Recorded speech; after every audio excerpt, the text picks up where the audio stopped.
नमस्कार मित्रांनो, आर्य academy YouTube चॅनलवर सर्वांचं स्वागत आहे. मित्रांनो, आज व्हिडिओमध्ये आपण मुंबई उच्च न्यायालय भरती 2025 पद आहे मित्रांनो, शिपाई आणि हमाल मागील वर्षी झालेले पेपर या व्हिडिओमध्ये आपण काही कव्हर केले आहेत, जे की तुम्हाला पुढील येणाऱ्या परीक्षेसाठी अत्यंत महत्त्वाचे प्रश्न ठरणार आहेत. तुम्ही जर चॅनल नवीन असेल तर चॅनल एकाने सबस्क्राईब करायचे आहे. चला तर मग व्हिडिओला स्टार्ट करूया. प्रश्न पहिला असं बघा, डॅडॅसमध्ये 42वी घटनादुरुस्तीद्वारे नागरिकांच्या मूलभूत कर्तव्यांचा समावेश भारतीय राज्यघटनेत करण्यात आलेला आहे. डॅडॅसमध्ये 42व्या घटनादुरुस्तीद्वारे नागरिकांच्या मूलभूत कर्तव्यांचा समावेश भारतीय राज्यघटनेत करण्यात आलेला आहे. प्रश्न खूप महत्त्वाचा आहे मित्रांनो. ऑप्शन क्रमांक 2 म्हणजे 1976 मध्ये करण्यात आलेला आहे. हे आपलं योग्य आन्सर होईल. प्रश्न क्रमांक दुसरा मित्रांनो, federation of Indian chambers of commerce industries म्हणजे फिकी ची स्थापना कधी झालेली आहे? Federation of Indian chambers of commerce and industries म्हणजे फिकीची स्थापना कधी करण्यात आलेली आहे? ऑप्शन क्रमांक 4 म्हणजे 1932 साली फिकीची स्थापना करण्यात आलेली आहे. हे आपलं योग्य आन्सर होईल. प्रश्न क्रमांक तिसरा मित्रांनो, खालपैकी कोणती नदी ही ब्रह्मपुत्रा नदीची उपनदी नाही? खालपैकी कोणती नदी आहे ही ब्रह्मपुत्राची उपनदी नाही? प्रश्न हा पण खूप महत्त्वाचा मित्रांनो, नोट करून घे. ऑप्शन क्रमांक 1 म्हणजे गंडक. गंडक काय मित्रांनो, ही ब्रह्मपुत्राची उपनदी नाही. बाकीच्या मानस, सुबन, सिरी आणि लोहित हे पण आहेत, पण गंडक ही नदी नाही. सॉरी, काय मित्रांनो, गंडक ही नदी काय मित्रांनो, ब्रह्मपुत्राची उपनदी नाही. हे आपलं योग्य आन्सर होईल. प्रश्न क्रमांक 4 मित्रांनो, 2018चा फिफा विश्वचषक कोणत्या देशाने जिंकलेला आहे? 2018चा फिफा विश्वचषक हा कोणत्या देशाने जिंकलेला आहे? हा पण प्रश्न खूप महत्त्वाचा मित्रांनो. ऑप्शन क्रमांक 1 म्हणजे फ्रान्स देशाने हे जिंकलेला आहे. हे आपलं योग्य आन्सर होईल.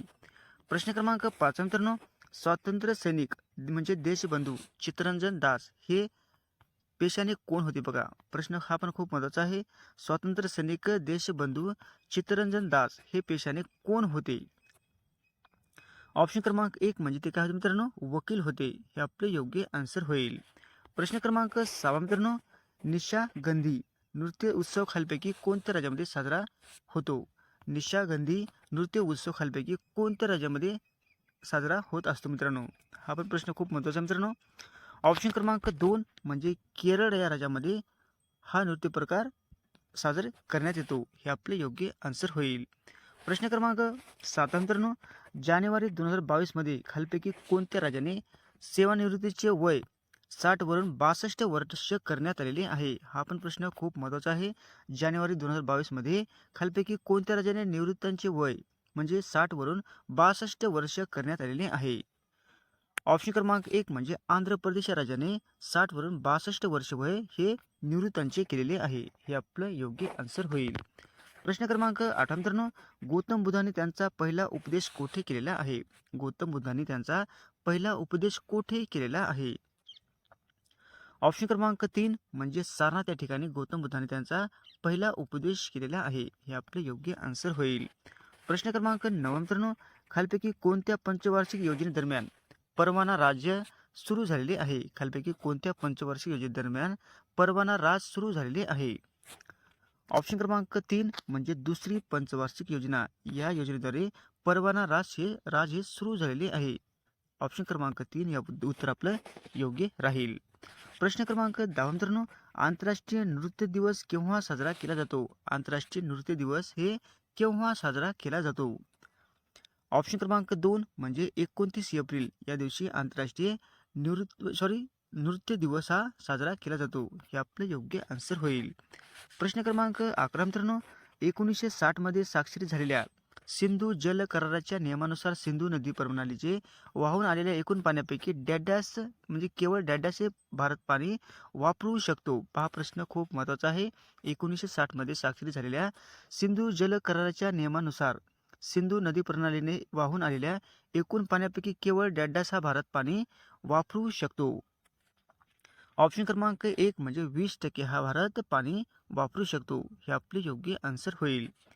प्रश्न क्रमांक 12 मित्रांनो, 1938 मध्ये राष्ट्रीय काँग्रेस अध्यक्ष सुभाषचंद्र बोस यांनी एक राष्ट्रीय नियोजन समिती स्थापन केली होती, तिचे अध्यक्ष कोण होते? पहा प्रश्न महत्वाचा आहे.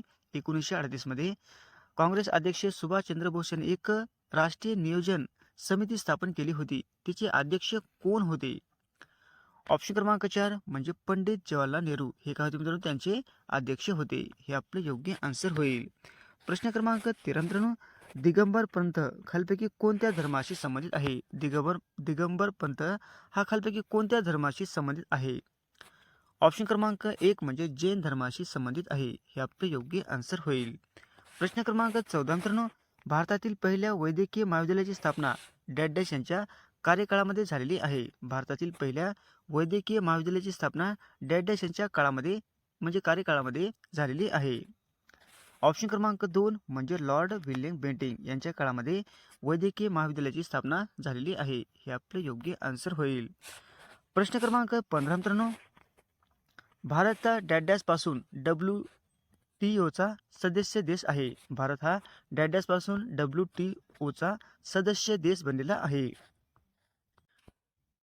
ऑप्शन क्रमांक 1 म्हणजे 1995 सालापासून भारत हा WTOचा सदस्य देश बनलेला आहे. हे आपले योग्य आन्सर होईल. प्रश्न क्रमांक 16 मित्रांनो, ATPचा निर्मिती कोणत्या पेशी अंगकाशी संबंधित आहे? ATPची निर्मिती कोणत्या पेशी अंगकाशी संबंधित आहे? ऑप्शन क्रमांक 1 म्हणजे तंतुनिका. काय मित्रांनो? तंतुनिका. हे आपले योग्य आन्सर होईल. प्रश्न क्रमांक 17 मित्रांनो, भारतीय राज्यघटनेची 12वी अनुसूची डॅशच्या अधिकार आणि जबाबदाऱ्याशी संबंधित आहे.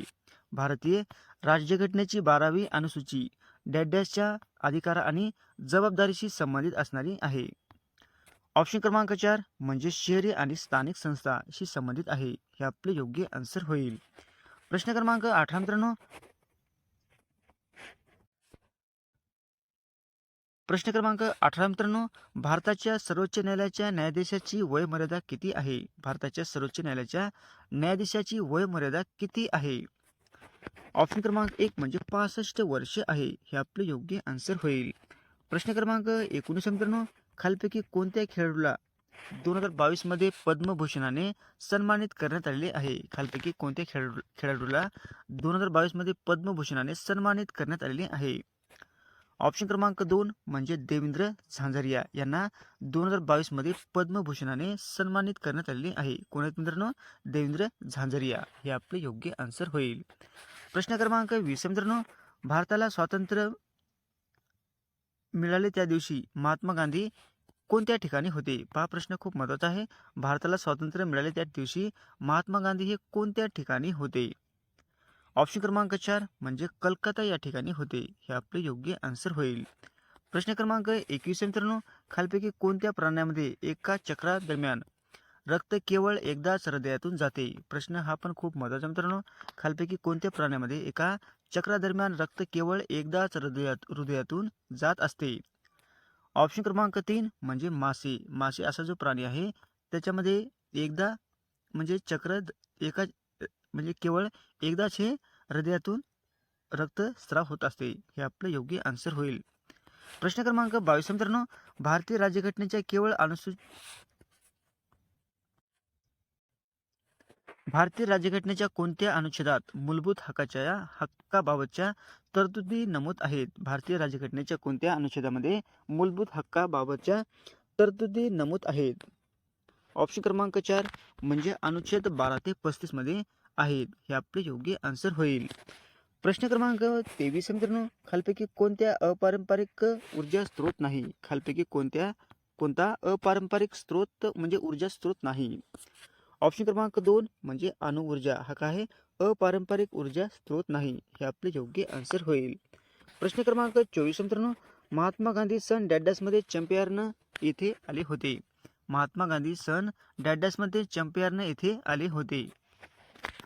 ऑप्शन क्रमांक 3 म्हणजे 1917 ते चंपारण येथे आले होते. हे आपले योग्य आन्सर होईल. प्रश्न क्रमांक 25 मित्रांनो, खालपैकी कोणत्या राज्यामध्ये नैऋत्य मोसमी वाऱ्यापासून सर्वात प्रथम पाऊस पडत असतो? पहा प्रश्न हा पण खूप महत्त्वाचा आहे.